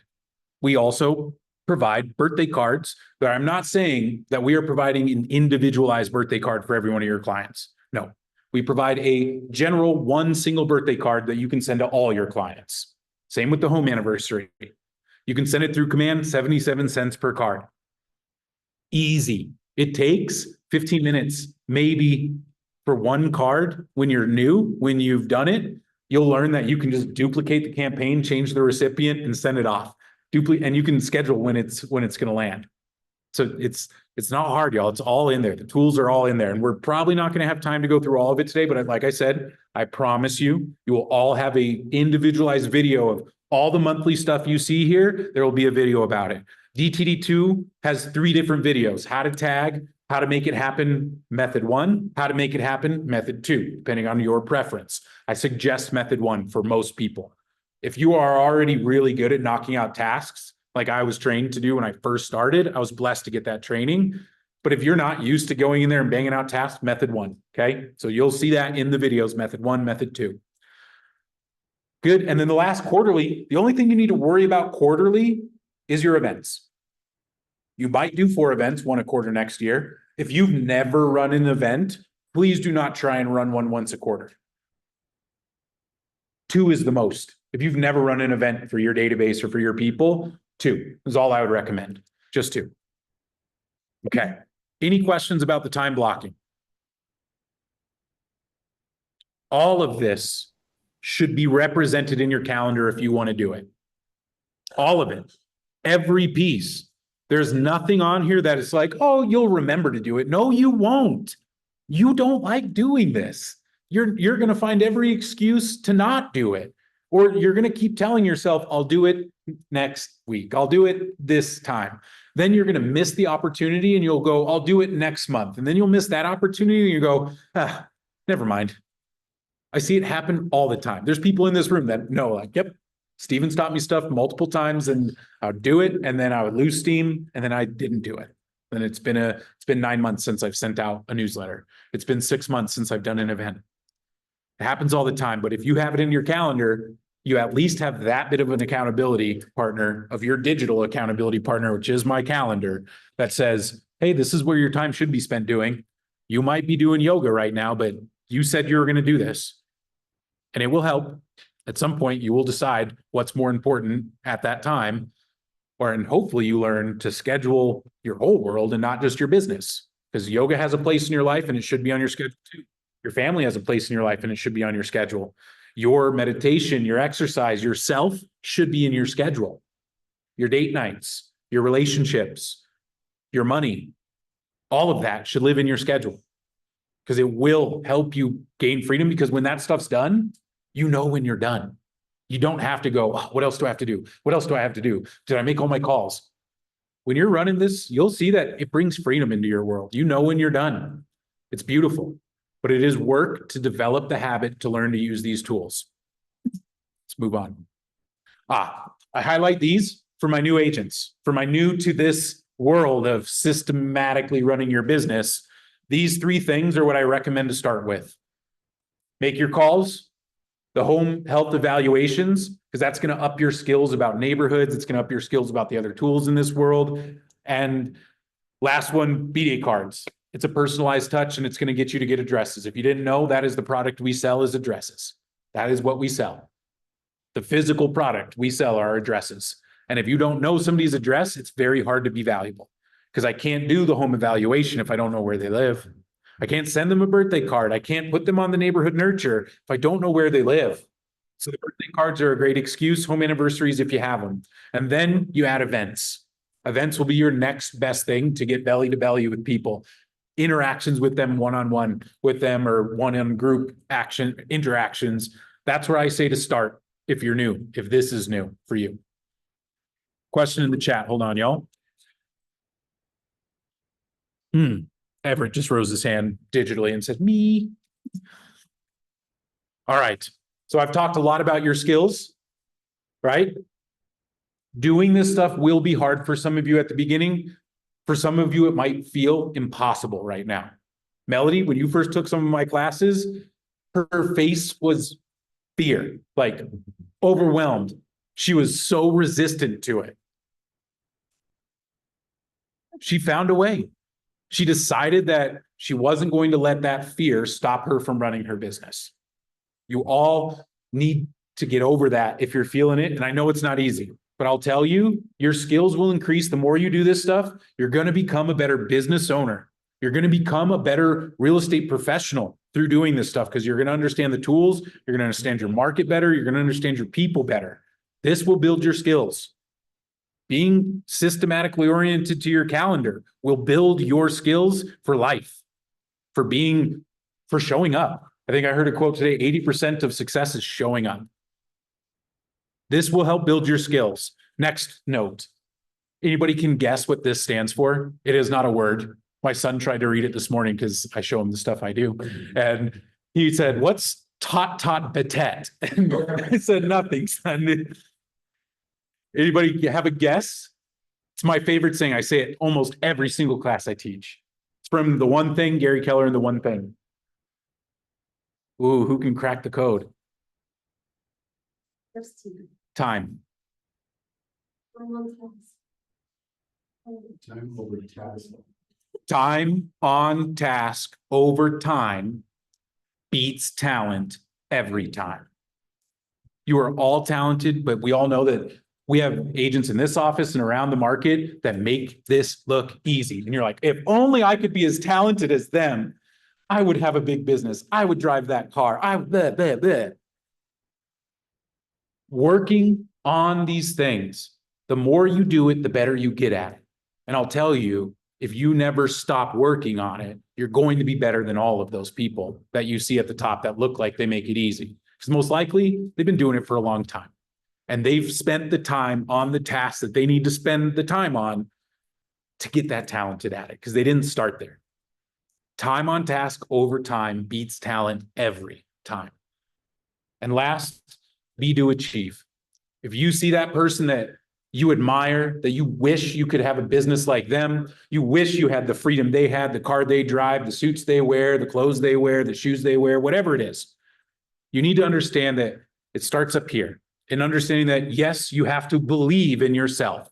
You need to be that person that you cannot say, oh, I'm bad at all of this, so I'm not going to send the newsletter. I'm not a techie person, so I'm not going to be able to do all this stuff. No, you just have to tell yourself, I'm a person who can learn. I'm a person who can do this. Then you will start doing it.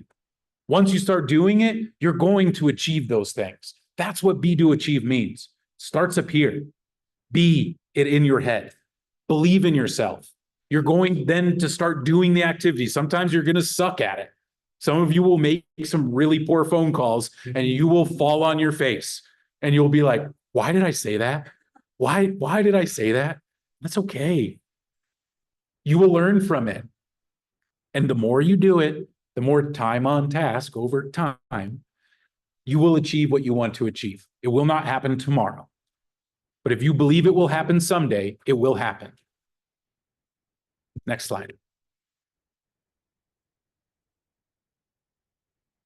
What does it stand for, Isaac? Isaac, I hope you got that. If you didn't yet, I'll tell you when we meet next week. All right. We have 34 minutes to get through the rest of the class. How to make it happen. Number one is DTD2. It is one of the most powerful systems that I have to teach you about. I love it. I use it across my business, not just in phone calls, not just in text messages. I love the DTD2 system, and I'm going to teach you about it here in a minute. Emails. You need to know how to utilize smart plans for emails through command. If you're using another CRM, there's probably a tool in your CRM to send emails. MailChimp is a third-party service. I don't really care the tool that you use, but if you want my support from it, you better be using command. That's where I'm most helpful. I can start guessing in MailChimp, but I don't use it. But I'm pretty good at this stuff, so I can help. But I'll tell you, you all pay for command. You should use it. And there are some powerful emails. The monthly neighborhood nurture is the number one that you're not going to find that anywhere else. It's the easiest button in command because that's a turn it on and forget it. That's it. You put it in there, it goes, it updates the info. It's just about their neighborhood. It looks good. Your face is in there. It's awesome. But if you don't know where it is, you don't know how to assign it, it doesn't happen automatically. It doesn't just turn on. You have to turn it on. You didn't know how to do that. There will be a video about the neighborhood nurture. Monthly holiday celebrations. Every month we prepare a holiday email that you can send out to your database. Every month we prepare a monthly newsletter that you can send out to your database. You need to know how to get it. You need to know how to send it, because just downloading it does not send it to anybody. Just as in your account at that point, you have to then send it. It's a two-step process. Get it, send it. It's easy. Like I said, it takes me 5 minutes. You have to learn how to do it so you can get to the level where you're doing it in 5 minutes, because you can get there. It really is that easy. And eventually you'll probably have an admin that you can teach to do, and then you don't spend any time on doing it. You just have somebody that you say, this is how you do it. Here's how you do it. If you struggle with it, talk to Steven. Postcards. If you didn't know, command can send postcards. 3 different sizes, 4x6, 77 cents a card. Cheapest I've seen online. I have not seen anything cheaper than 77 cents for a 4x6. 6x9 every month. Asia designs a 6x9 postcard. We're taking Natalie's class and some of the ideas from that. We're going to integrate it into the monthly postcards. Date nights in the area, dog parks in the area. What were some of the other ones that she mentioned? Schedules. Yep. Nugget schedule, Broncos schedule, postcard 6x9, first class mail, which I suggest sending it through first class, $1 a piece. And that's posted. So that's stamped, printed, and sent to them for $1 a piece. $1, 6x9. That's a nice big print. They're going to keep that schedule on their fridge. And then you send them another thing another month and another thing another month. Maybe you can afford every month. Maybe you're like, ooh, Steven, that's a lot. If I'm sending 200 people $1 each, that's $200 a month. I don't know if I can afford that. I get it. Do it quarterly. Pick the one that you like the best in the quarter. Send that. Now you're like, okay, we went from $2,400 for the year to only $800 for the year. You can meet yourself. You need to know where you're at so you know what you can do. Maybe it's 1 postcard for the year and the birthday card and the home anniversary, right? You can start where you need to start. That's what we're going to do here next. And then events. I'm so pumped. Asia and I are working on scheduling a quarterly event for all of you to participate in. There will be a charge for you to participate, but I guarantee it's less than probably what you'll pay to run your own events. We take care of the planning, the organization. It's usually going to happen here, but there will be quarterly events that you'll have available to participate in. The event plan that I share with you is the other piece that you need to know how to use. Or you find some lady that will do it for $75. Asia and I are working on getting the promotions out to you as well, where we'll do the promotion in your account for a charge as well. TBD, but probably $100 per event. Yeah, something simple, you know. Let's see, where was that? Postcards, events. Utilize the marketing of, and Asia has a event package already built. It's been there forever. I know that these ladies have used it. It's based on the class that I taught, that she provides all the marketing pieces that are in my plan. She has every piece that you can just go in, tell her the information about your event, that if you're planning the event, you tell her the info. She builds all the marketing pieces. You build it into the other pieces that I've provided, and you have all of your stuff. You don't have to do anything from scratch there. That's it. Really, as many hurdles as we can remove from your path, we do. And we're trying to even remove all of them. But the other hurdles, they're going to cost you money. These, the event package, free. The smart plan that all this gets built into, free. You get that for being a part of this market center. There's also a whole social media plan as well to help you understand, and story posts and timeline posts for your event that you get in the marketing package as well. We don't post it for you, but y'all know how to post a story. I know y'all do. And y'all know how to post to your timelines. I know you know how to do it. And it's like 2 to 3 things a week for the 4 weeks leading up to the event. And it works, y'all. Doesn't have to be constant. The more you do it, though, the better it is on social media. And that's your lead gen, right? Because your database, you already have those people. But the one thing I want you to know about events, you need to start the process 7 to 8 weeks before the event. Too often agents come to me and go, I have an event at the end of the month. Can you help me send out your event plan? Well, we can cut the plan in half. We can do it, but it's going to be too fast where we're sending them 3 emails in 2 weeks. It's kind of a little bit annoying to get that many emails and text messages about that stuff. Or we have to cut it out where you're not going to get as many participants because you're only sending 1 email and 1 text or 2 emails, and that's it. Start early. You have the opportunity now to put down your plan for your events. I put dates on here. They're on here. Asia and I are going to have out the information to you at the beginning of the year for when those events will be going down. We'll be letting you know 6 weeks is, my event plan is starts 6 weeks before the event. So you can order the information, you can get it back, you can build it, you can put it in, you can start the plan 4 weeks before the event. Because I know that y'all have all these other things you still got to do. You got 2 hours of lead gen to do every day. You got 1 to 4 hours a month for your emails, your other emails that you're sending out that you're doing every month. So 6 weeks is where that's the minimum to start planning your event. And that honestly should be 8 weeks. You should start getting your 3 Ws figured out 8 weeks before the event at least. If not, now. Like now's the time to plan your 2025 events. Have them on your calendar, start making the calls to the people that are you're gonna be where you're gonna be running it and when you're gonna be running it and what it is. Those are the 3 Ws of an event: when, where, and what. Let's talk DTD2, because this is a big, giant page of letters and dates that looks really intimidating. So I'm going to break it down for you. This is the DTD2 schedule. It stands for Do the Database 2. All it is an organizational model to help you organize touches throughout the year. You'll see the blue column that's on the screen is repeated 4 times. Does everybody see that? We have DTD2 group here, here, here, and here. Launch 4, launch 3, launch 2, and launch 1. This is how it works.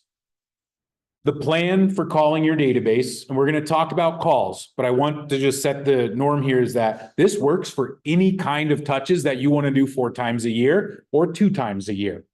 This can help you organize to get those touches done weekly so that you're not trying to do your entire database calls in 1 month. Because that's what you kind of hear. Oh, I'm going to call my database quarterly. So what, am I going to sit down for 2 weeks and just call straight for 2 weeks? No. Every week, you're going to commit a little bit of time to doing it. For some of you, like Danny, I think takes you what, 2 days to get through your DTD2? He doesn't spend all of his lead gen time on DTD2. It's 2 days of his week, because then he's done with his list and he moves on to his leads, his open house leads, his social media priority, I guess we could say there.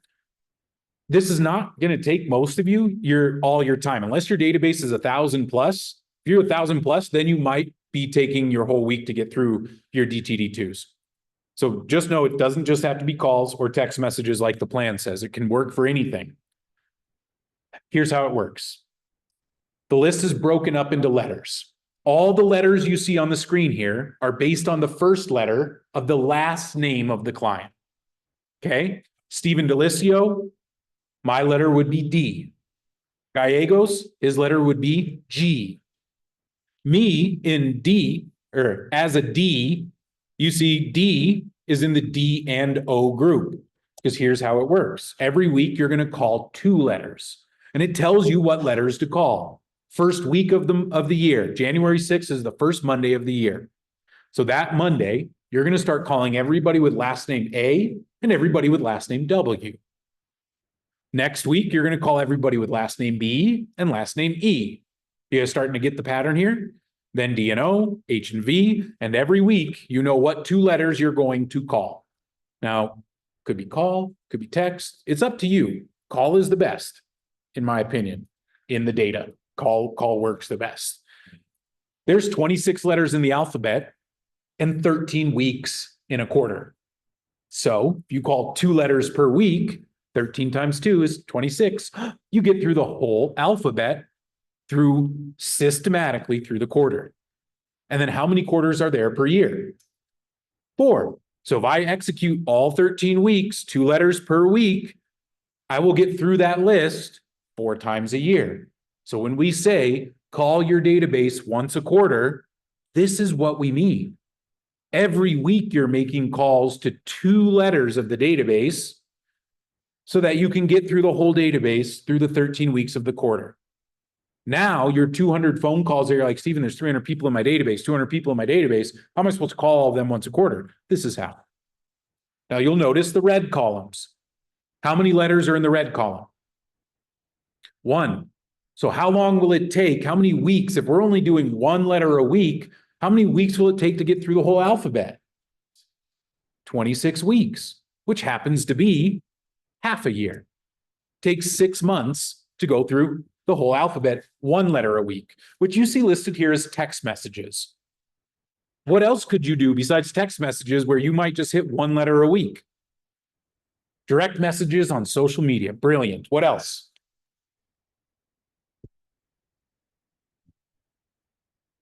Note cards. Little notes to them. Doing 1 letter a week of those notes. I was in your neighborhood, showing a home, right? We talked about it. 1 letter a week. 1 letter, if you have a 300-person database, 1 letter is generally 10 to 20 people. How long is it going to take you to write that note, stuff the envelopes, stamp them, and put them in the mailbox? Maybe an hour a week to do that? To get 1 letter? And then if you just follow the rules, you'll send them 2 of those notes a year. Maybe you do, for the first half, you send a note. For the second half, you send a text. There's so many ways to utilize this. Don't think about the method as much of how you're going to send out the information or what you're going to do on this schedule. Just start to understand the rotation of DTD2. 4 times a year is the 2 letters a week. Twice a year is 1 letter a week. The key here in your database is put those tags on your people. Stephen Delisio gets the D tag, just a D, and it doesn't stand for that, Robert. I know what you're thinking. It's not the same D that you use in your database. But I also get the D&O tag, because sometimes I want to go to my database and say, command, show me my D&O list. That's your call list for the week right there. Filter D&O. When I want to send my notes and I want to see everybody's name and address, I go command filter N. Then everybody who's tagged with N shows up, and there's my list of people I'm sending my notes to. There's my list of people I'm texting. There's my list of people that I'm doing on social media, or maybe I do a lot of social media like Danny does. And so he pulls the social media connection tag and tells command, only show me the people that have the social media tag and the N tag, because those are the people he's going to direct message. So he doesn't have to weed through who's the social media one and who is the phone call or the text message one. He just tells command, filter these people that I've organized in these tags, and then command just shows him that list. Are you starting to see where the organization comes in better now? I think this helps a lot with being like, oh, that's why I tag people. That's why I put buyer on there. Because if I have a great buyer listing in Lakewood, right, or around a golf course, that's a great example. And I have a bunch of people in my database who love golf. Realtors love golf, but so do a lot of people, and a lot of people that I guess that we know. So I might say, oh, I got a great listing in Lakewood by the golf course. I'm going to pull up, tell command filter golf course, or filter golf, and filter Lakewood as the location tag. And then there's my call list for my open house that weekend. Hey, y'all, great open house. I know y'all aren't in the market right now, but you got to see it. It's right off of Rolling Hills, whatever it is. You got to come see it. Got an open house. You guys can just stop by, bring a friend if you have one.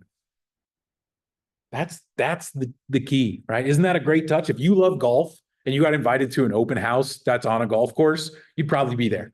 You're like, you could tell your partner like, hey, I'm going to an open house, and you're going to the driving range right after you stop by the open house. And, oh, sorry, partner. I was at the open house for a while. Danny, some dad?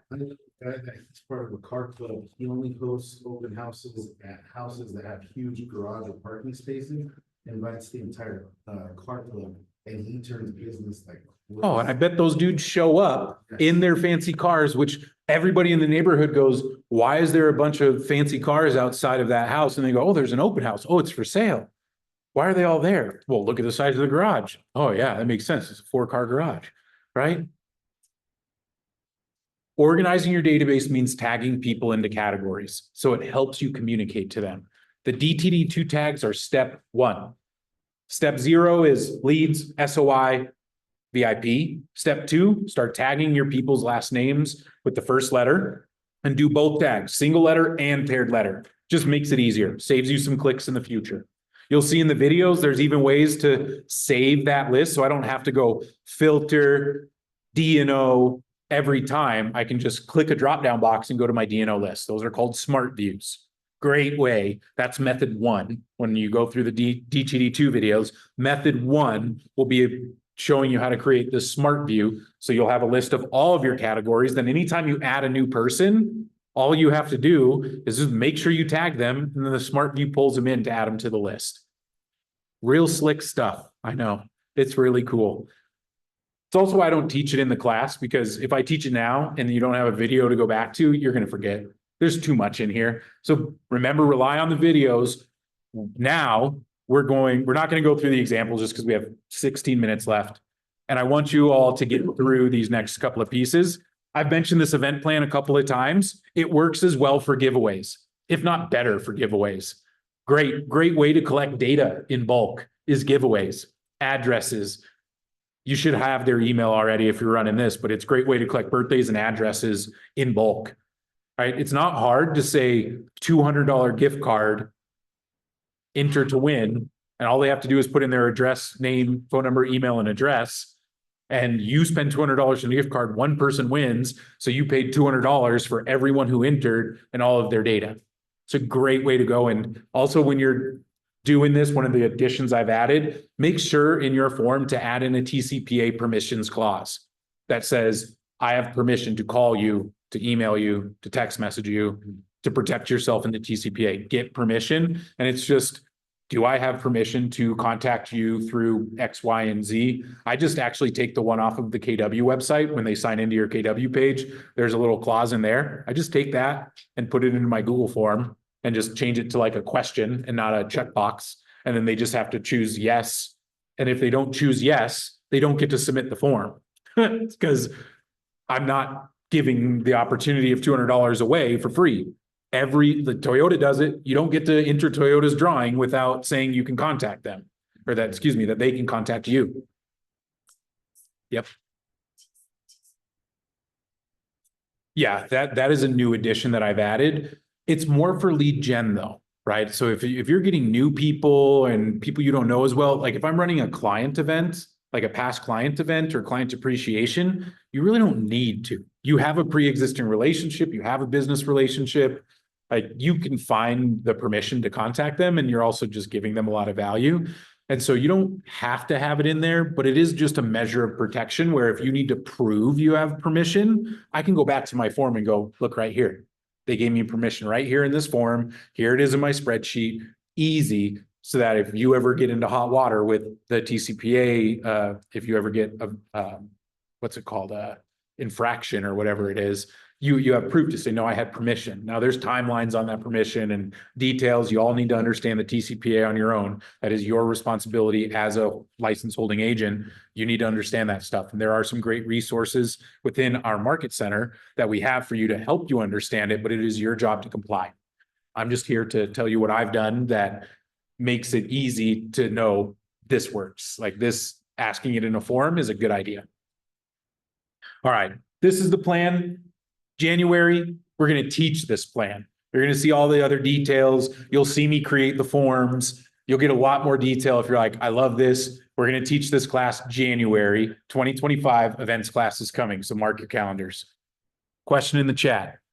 Where can I check those postcards and birthday cards in KW Command?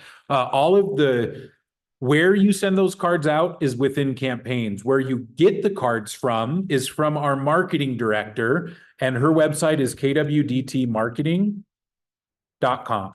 That's where you order all the marketing that I've talked about that Asia will make for you. The event package, the postcards, the open house. There's a whole open house package as well. That's really great. There's email signatures. There's all kinds of stuff in there. Go to kwdtmarketing.com. You'll find all the available things. And y'all, it's all free right now. There is going to be some stuff for payment as well coming. That'll just be next level, or it's a little bit more personalized. But right now, it's all free. Utilize it. All right. Now we need to get to our touch plan for the year. Oh, did I not send that to? Oh, Asia sent it out. Perfect. Let's see. Amy Blunt, video text. Yep. All right. You should all have this in front of you. I'm going to send it in the chat one more time for those on Zoom who may not be able to access the chat when it was sent. But take a look at this. You'll see this is what oh yeah, I put it on the screen so I don't have to hold it up. So you'll see up here, first is your events. Decide, are you going to utilize the Market Center event or are you going to run your own events? Because your own events can be powerful too. Client appreciation, doing bigger stuff, doing smaller stuff, happy hours. You need to do what you can handle, but I want you to plan it now. And you'll see in that, you're going to have the first column. Well, Zoom, you're all up in the way. There we go. Quarterly, which event are you going to do? Which quarters? Like I said, if you never run an event, don't check off all 4 quarters. Check off 2, probably second quarter and fourth quarter.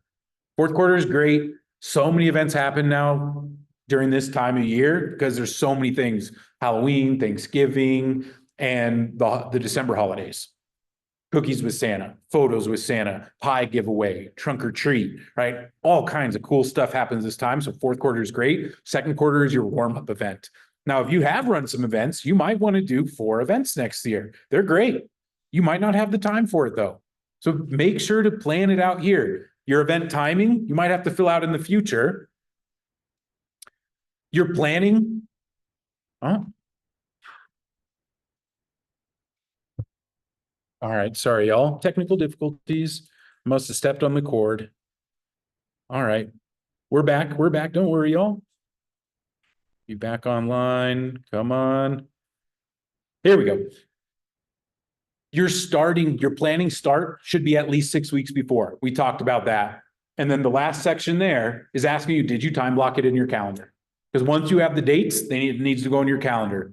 Once you know when that date is, you can go back 6 weeks, 8 weeks, 9 weeks, whatever you need, and you're going to put in your planning time that you're going to sit down and start organizing the event stuff. What else do I need to do? I'm going to go download Stephen's plan. I'm going to go back to the class resources that I took in January, and I'm going to go back to those resources and sit down and figure out what I need to do, who I need to tag, because there's a tagging system that you can follow that makes it really easy. I show you how to tag those people of who you're inviting, what to do when they register, building your registration page. All of that is the work you got to do way before the event starts. 4 weeks before the event starts, that's when you start promotion. That's why it's 6 weeks before, because it's 2 weeks of prep, 4 weeks of promotion, the event happens, then there's one touch after the event for your follow-up touch. That's the event plan. These are your dates. Check off the ones when you put it in your calendar, check it off. Your monthly tasks, or excuse me, monthly touches. Choose which ones you want to do. Email newsletter. Are you going to use the Market Center created one, or do you want to write your own? If you want to write your own, you probably need to sit down with Stephen so that you can learn how to create that. Because I'll tell you, one you write on your own is better than the one that you send from the Market Center. It will always be, because they want to hear from you. They assume it's from you when you send ours. But when you can put in pictures of your family, of your dog, of your life, of your listings, of your whatever, it's way more powerful. You can choose to do that, but it takes time. It's not going to be 1 hour for you to write your newsletter and send it. But it is worth your time. I promise. That is, I think, the best way to utilize a newsletter. We provide one because we know it's important to get something out, because many of you don't want to take the time to build your own. But it is valuable. But you can choose here. Holiday emails. Do you want to use ours? Do you want to write your own holiday emails? Those aren't very hard. You just get to pick the holidays if you want to do it yourself. Market Center puts one out a month. We're not going to make requests from you of, well, I want this holiday, not that one. Well, then build it yourself. Sorry. We're trying to please 400 people. If you want something specific, you have me to utilize to teach you how to build it yourself. And it's not hard. Holiday emails, they take maybe 30 minutes to write.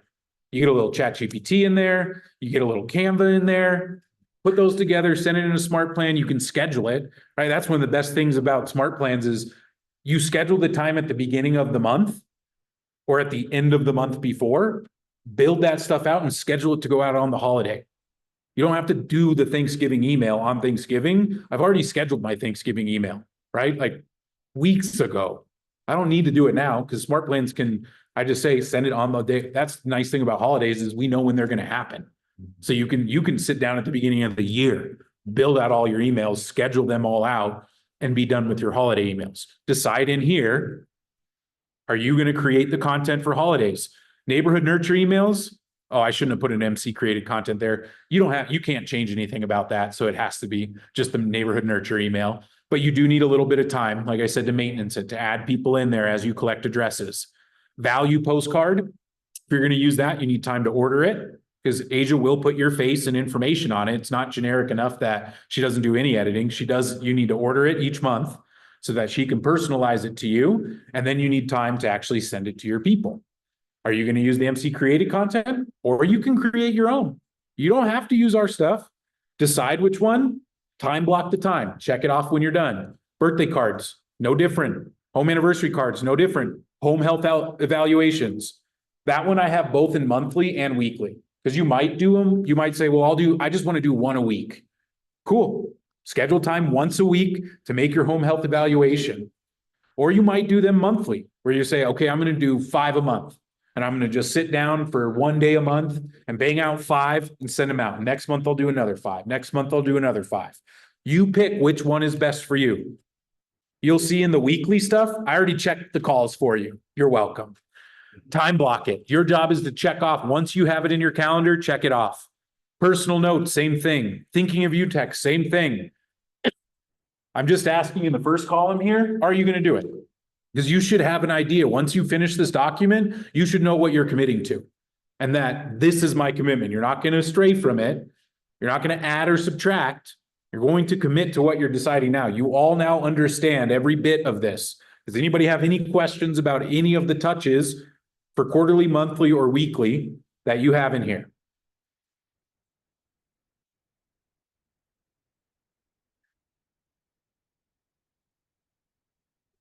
All right, no questions. Next steps to wrap up. Next steps. So we have one more slide after this too. Number 1, or step 0. If your database health is unhealthy, your step 0 is fill the holes. I will send the contact playbook out with the recording of this class.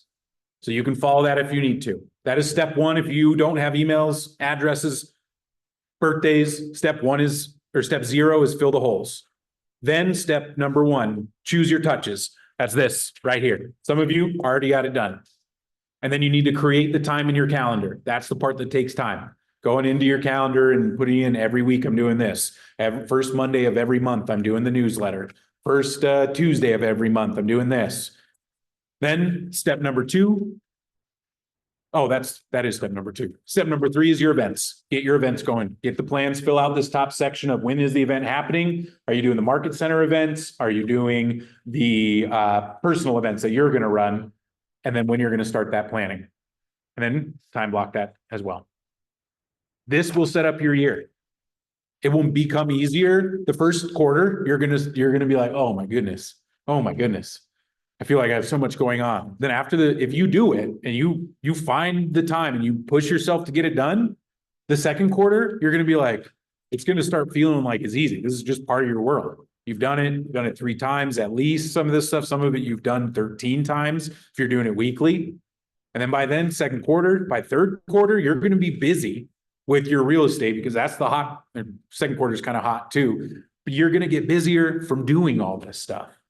You're going to have your pipeline filled, but you're going to still keep all this going. In fourth quarter, you're going to start planning for 2026 and what you can add because you don't need to have everything checked. If you have phone calls, birthday cards, and home evaluations, like I said, that's where I would start.